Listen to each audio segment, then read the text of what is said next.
जय श्री कृष्ण। ज्ञान, कर्म, कर्ता, बुद्धि और धैर्य सबके वर्णन के पश्चात अब व्यक्ति के सामने क्या आता है, इन सब से हम किसको प्राप्त करते हैं, उसके बारे में श्री कृष्ण कहते हैं कि ये ऐसी साधन है जो हमें सुख की ओर ले जाते हैं। अब जब हमारे पास ज्ञान, हमारा कर्म, हमारा कर्ता, बुद्धि और धैर्य, इन पर प्रकृति का प्रभाव पड़ता है और ये प्रकृति के संपर्क में आने पर सत्व, रजस और तमोमय हो जाते हैं, तो स्वाभाविक है कि उनसे जिस सुख की प्राप्ति होती है वह भी प्रकृति के प्रभावों से अछूता नहीं रहता। तो सत, ज्ञान, कर्म, बुद्धि, धैर्य, अगर ये तीनों गुणों से युक्त हैं तो उनसे प्राप्त होने वाला सुख भी तीनों गुणों से युक्त है। अब प्रश्न ये उठता है कि अगर सुख भी तीनों प्रकार का है तो सात्विक सुख क्या है? आप किस सुख को मानेंगे कि ये सुख सात्विक है? तो उसके बारे में श्री कृष्ण कहते हैं, यत् तद अग्रे विषम इव परिणामे अमृत उपमम समा तत् सुखम सात्विकम प्रोक्तम आत्मबुद्धि प्रसादजम। अब सात्विक सुख क्या है? सात्विक सुख है कि जो आरंभ में विष के समान लगता है, लेकिन अंत में जिसका स्वाद अमृत के समान हो जाता है। अर्थात जो आरंभ में विष के समान लगता है लेकिन अंत में जिसका स्वाद अमृत के समान हो जाता है, उसे सात्विक सुख कहा जाता है। यह शुद्ध बुद्धि से उत्पन्न होता है और आत्मज्ञान में स्थित होता है। तो सात्विक सुख क्या है? जो हमारी शुद्ध बुद्धि से उत्पन्न होता है और जो आत्मज्ञान में स्थित होता है। सेम स्थिति आप पढ़ाई के विषय में देख लो।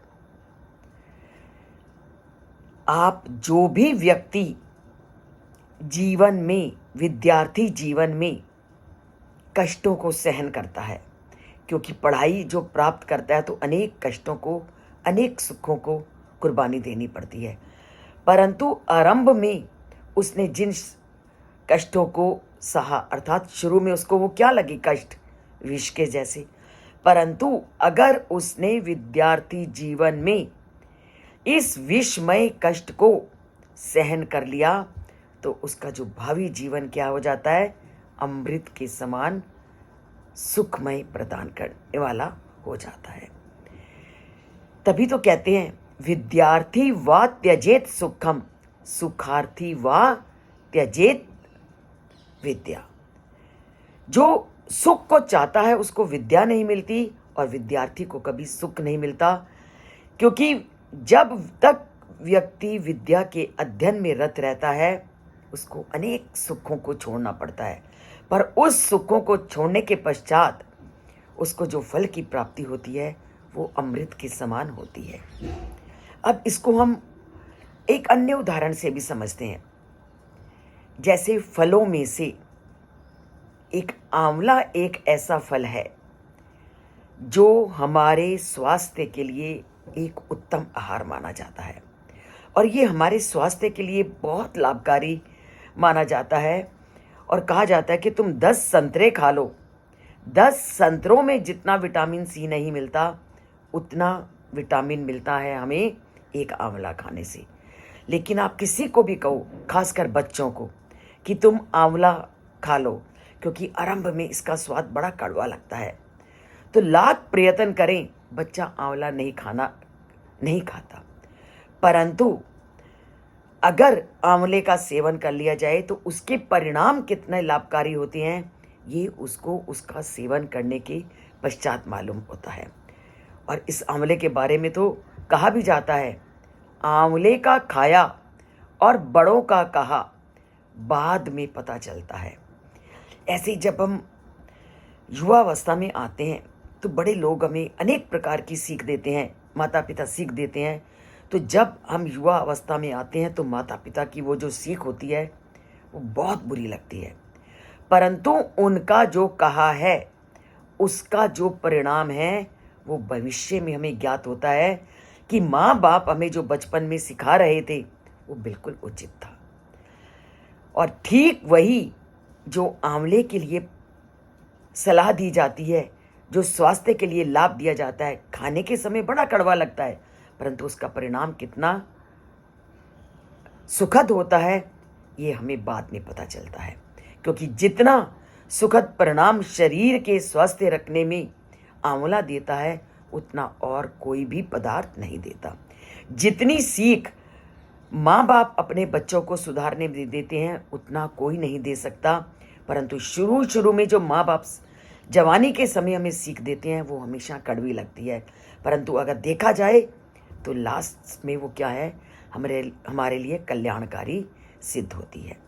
तो श्री कृष्ण कहते हैं कि जो सात्विक सुख है इसका स्वभाव भी पूरी इसी तरह है, जो थोड़े समय में, जो शुरू में तो हमें कड़वा लगता है, पर अंत में इसका जो परिणाम है, इसका जो फल है वो अमृत के समान फलदायी होता है।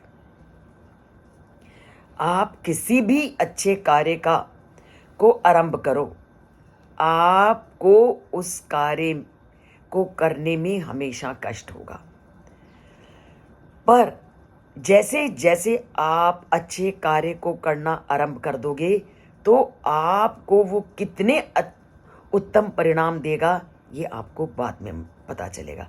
जैसे मैं आपको कहती हूँ, रोज़ गीता का ज़्यादा नहीं तो मैं तो एक ही श्लोक रोज़ भेजती हूँ कि आप उस गीता के एक श्लोक को ही, चाहे आप कितने भी व्यस्त हो अपने जीवन में, उस एक श्लोक को पढ़ो।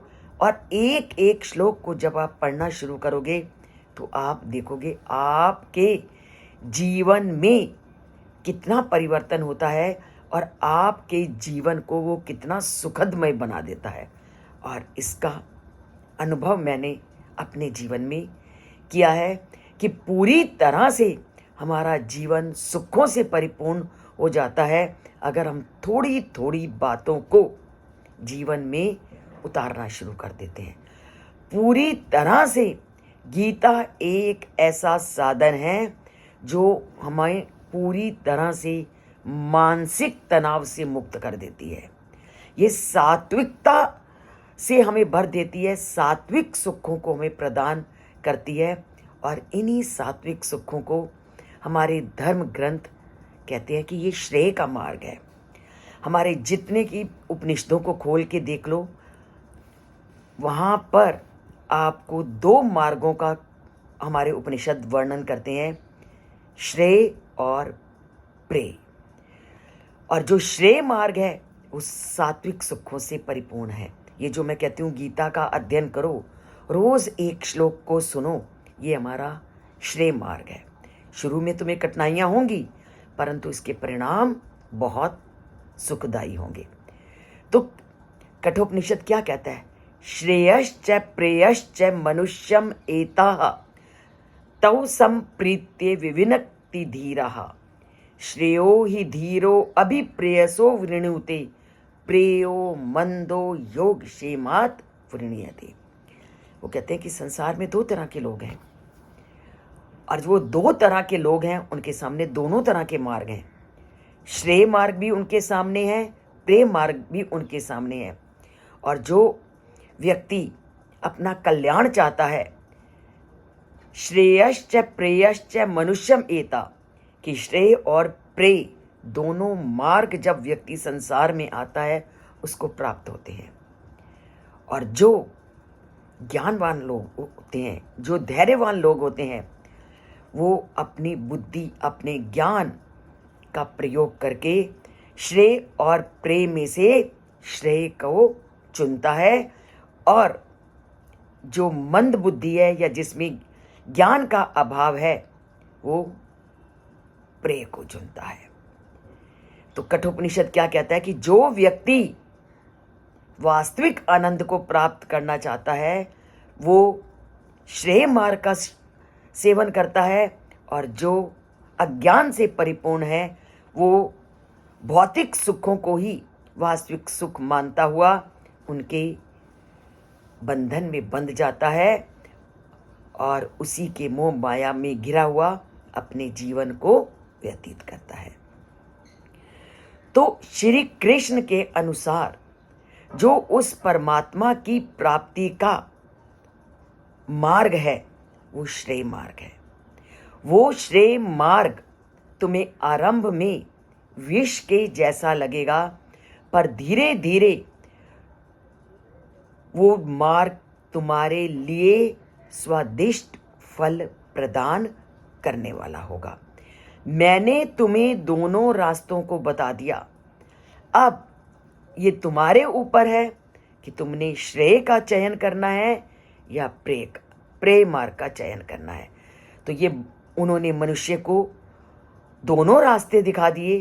अब ये मनुष्य की बुद्धि के ऊपर है कि वो अंतिम सुख को चाहता है या वर्तमान सुख को चाहता है। जो हमेशा रहने वाले सुख को प्राप्त करना चाहते हो या क्षणिक सुख को प्राप्त करना चाहते हो, अब ये तुम्हारे ऊपर है। जो शाश्वत सुख है वो आरंभ में तुम्हें विष के समान लगेगा, परंतु उसका जो फल होगा वो अमृत की तरह तुम्हें कल्याण प्रदान करने वाला होगा। तो हमारा लक्ष्य क्या है? हमें अमृत की तरह ऐसा मार्ग हमारे सामने आए कि हम उस मार्ग को प्राप्त करके कभी उससे अपना नाता ना तोड़ पाएं और उस परमात्मा के साथ हमेशा के लिए जुड़ पाएं। तो ये है शाश्वत सुख और ये है हमेशा प्राप्त होने वाला सुख। और वो कौन सा सुख है? वही सात्विक सुख है। तो पाते हैं सात्विक सुख को जो हमेशा रहने वाला है, और वो तभी मिलेगा अगर आप उस परमात्मा से अपना नाता जोड़ोगे और गीता के श्लोकों के साथ जुड़ना शुरू करोगे। तो जुड़ते हैं गीता के श्लोकों के साथ।